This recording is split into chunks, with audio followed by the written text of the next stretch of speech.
Are you excited to come in here and talk to us today? Always.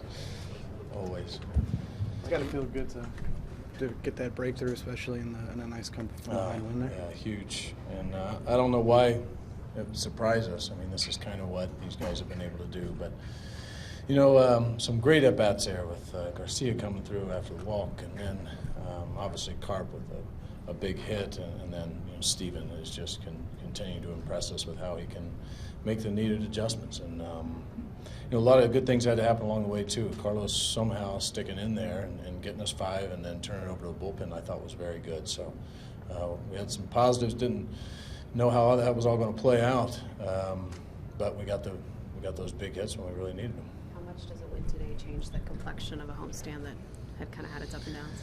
Yeah, I mean, you like we always say, we're going to play each one and kind of evaluate after each one, but you can't help but feel the cumulative effect of a few that haven't gone your way, and this will be a much happier flight had things gone otherwise.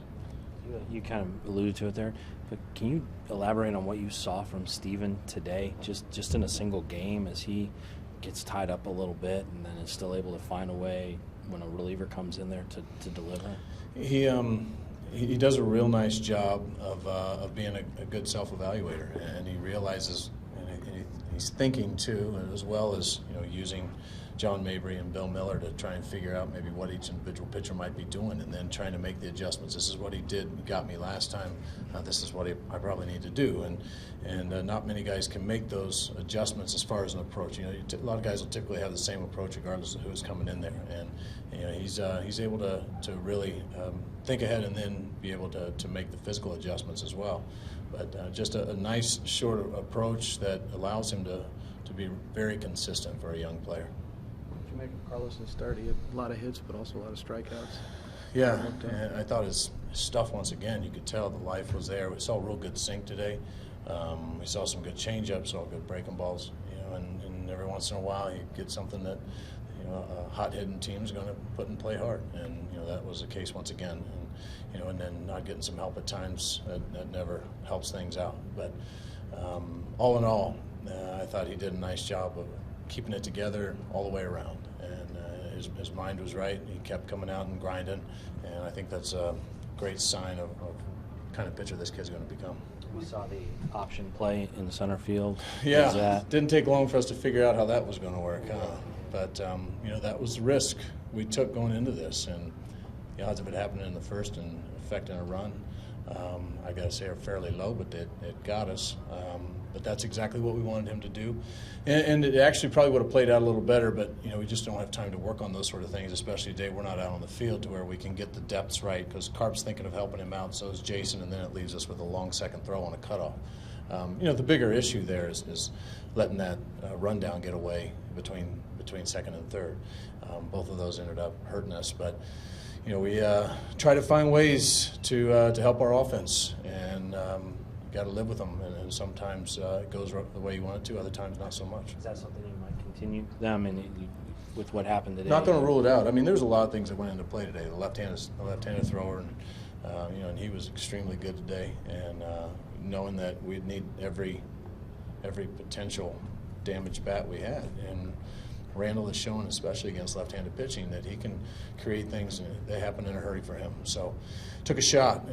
Not to say we won't do it again. I do know that he's going to be getting closer to being a full outfielder with every day, and he didn't do anything to hurt his progress today.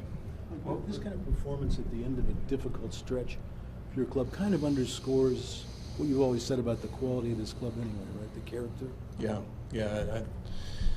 I just don't get tired of talking about it, and of how they just find a way, or they look and they scratch and claw for a way to get back into a game, and it's different guys all the time, and they're not afraid to just do their piece and pass it on and see if the next guy can do his. Against some very good teams, against some very good pitchers, our offense has been able to do that, and in a tight game like that, you have to have a lot of things go your way, and the other part of that's our bullpen, all the way down through Trevor and him shutting the door at the end. Just a great overall effort where they absolutely early on could have had one of those situations where you get the wind knocked out of you and it's hard to recover. Not this group. You think it was the bullpen that kind of brought that momentum? No momentum, but they kind of kept this game from getting away. I think so. And it was nice seeing some of the big boys roll out in a 2-run deficit game too. And I know that's that sometimes draws a little bit to our guys when they see, hey, we're going after this thing. And when we have rested arms, which is great here in September, and the ability for the other guys to get outs, that we can go to a Segrist or Broxton and then throw Rosie in there and not have any reservation because they've had enough rest. What did you see from Lester when he was rolling?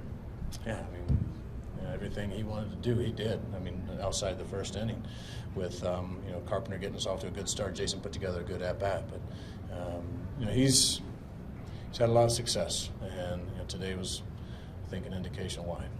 The confidence in Greg Garcia, 8 pinch hits now this season. I mean, it just seems does he have that knack? Is it kind of that intangible? He's just a good little player. I mean, you put him in there on a consistent basis, I think you're going to continue to like what you see, whether it's defensively or offensively. But I think he just takes a professional at bat.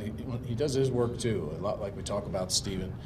Greg goes in and he does his research and he comes up prepared with an idea, and then it comes into application. And he's got a nice stroke. He knows how to hit. And once again, just a good player, great asset for our club. How does a game like today, and I know it's just another day, another approach, but is there any sort of equation of maybe this being a bigger stage and how that could translate, as the games continue to get bigger for a guy like Garcia who hasn't been through that yet? Yeah, I think it's fair to say every time we give a guy a chance, and as we keep moving on, and any particular player shows he can perform in a situation, and when we're pushing here, it leads to more opportunities. So I think that's always something that carrot we're throwing out in front of all of our players. Let's just see if you can be the guy that helps us do what we need to do today, and then that'll help out tomorrow. Mike, you see Lester leave that game and the way he pitched, does that automatically give the bench a little lift? I don't necessarily recall anybody saying, okay, now we can go. I mean, they're bringing in Strope, and they're going to bring in Rodney, and then they're going to bring in Rendon. I mean, they've got guys that can come in and do the job at the back end. There's not a doubt about that. But I mean, part of grinding out your at bats all game long is the fact of running up the pitch count on that starter, and if he's having his way with you, we're going to try our luck on somebody else. We've talked over the last few days a lot about, all year about this, focus on the one game. Yeah. Is there such a thing as maybe a reassuring game, though? I mean, a lot of the way you won this game was a lot of how you've won games all year long after a stretch here of very unfamiliar games. Yeah. Is there something to that? I think the one constant is the fact that they keep playing. I mean, and I know that's redundant. We've talked about it too much, but I do want this group to keep remembering, because they're talking about the whole time, the bench guys, the starting pitchers, everybody's in there, just talking about keep going.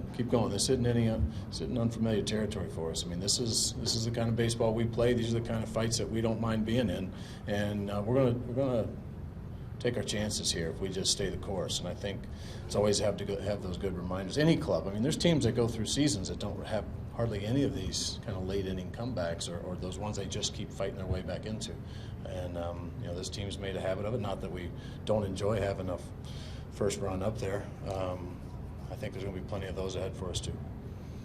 Are those guys in the bullpen partially to get them work, or was it mostly because of the tightness of the game? It has to do with their availability. You look at Trevor; he was coming in there regardless, and he's had 3 days.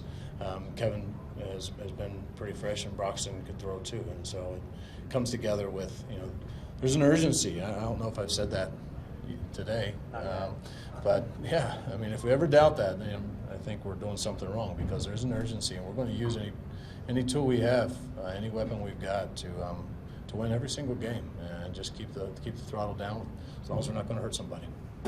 Mike, early on, just that play with Randall real quick.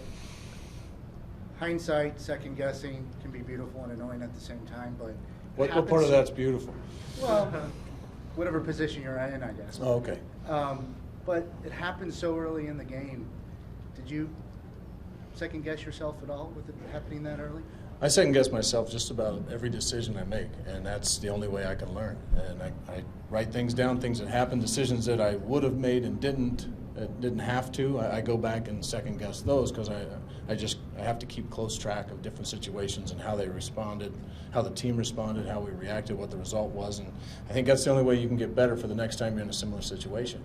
And so I'm not afraid to ask myself tough questions, and in that particular situation, we knew that was a risk, and once again, we went with it. It didn't work, and then we had to ride it out. We needed offense, and I wanted him in there to help us continue to have offense. And if we would have taken a lead early, we would probably see something happen differently. But we needed to keep the throttle down. Unfortunately, the guys picked us all up.